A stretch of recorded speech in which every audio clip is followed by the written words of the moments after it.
So tomorrow's a huge day for Jay Powell and the Fed, in part because of their own dot plot, right? What they put out there sort of to guide their own sort of decision making suggests maybe they're already too late when it comes to cutting rates. I'm going to bring in now MonetaryMacro.com CIO Joseph Wong. And Joe, you kind of put this out there, right? And this is the dot plot. So PCE 2.6, 2.8 for the end of the year. We're already at 2.6.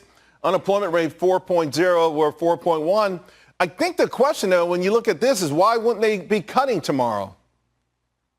Hey, Charles, thanks for having me. And you're exactly right. So looking at inflation, Fed is way ahead of schedule. Core PCE, 2.6% year over year ahead of schedule. They were thinking 2.8.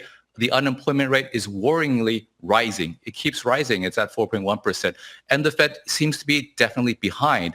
Like, why are rates at multi-decade highs if inflation is only a little bit above target and unemployment is rising? They definitely should cut rates tomorrow, but they're not going to because that's just not the Fed style. There are three reasons for this. So the modern Fed, they never want to surprise the markets.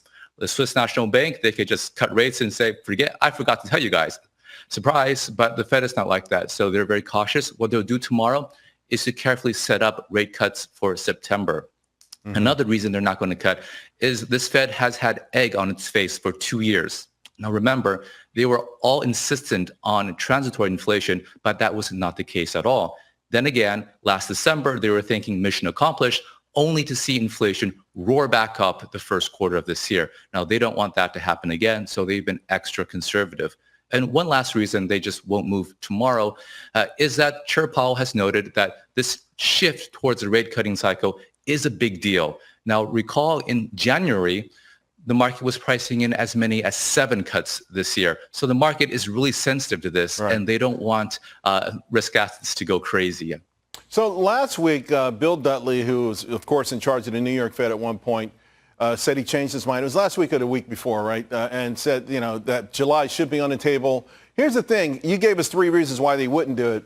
Let's not forget that in 2019, Dudley also urged the Fed not to cooperate with Donald Trump. This guy hates Trump so much, and that brings in the political aspect, right? If they were to cut tomorrow, maybe even September, they could get some pushback from the Republican Party, no?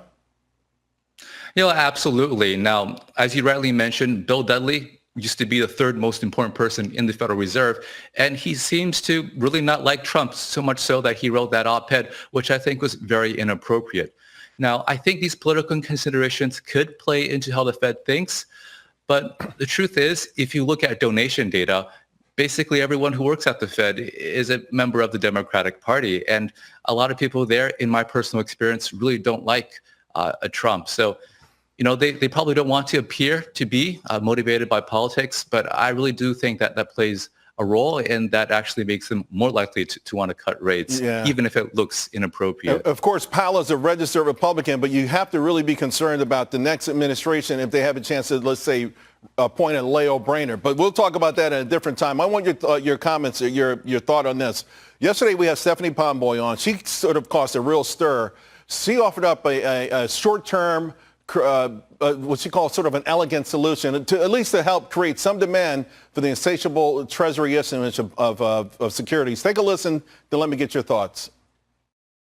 We still have this massive problem where we're issuing $2 trillion plus in treasuries a year. There is a solution, and we'll see if anyone buys into it, and that is if we made treasury securities tax-free, the same way that municipal securities are tax-free, you would generate a huge new source of demand for treasuries as people took advantage of the tax-exempt status.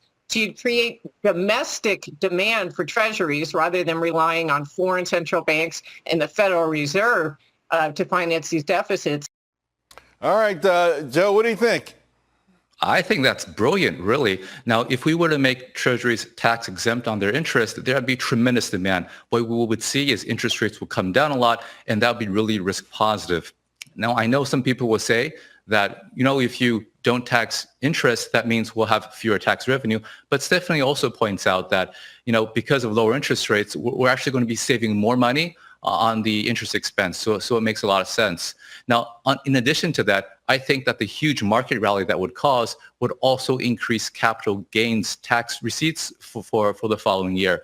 So I think that's a really good idea. But one thing I'll note, though, is that this really just buys time. At the end of the day, we have to cut down on fiscal spending. Yeah. This is a great idea, but unless we stop the problem at the source, fewer fiscal spending, we're just buying time, kicking the can down the road as we've been doing for decades. Yeah. At the end of the day, there's no free lunch there. And my worry would be, even if it was the most elegant solution, that the federal government would just raise more money, right? They're going to push it to the level anyway. Hey, Joe, great talking to you, my man. It's always a pleasure.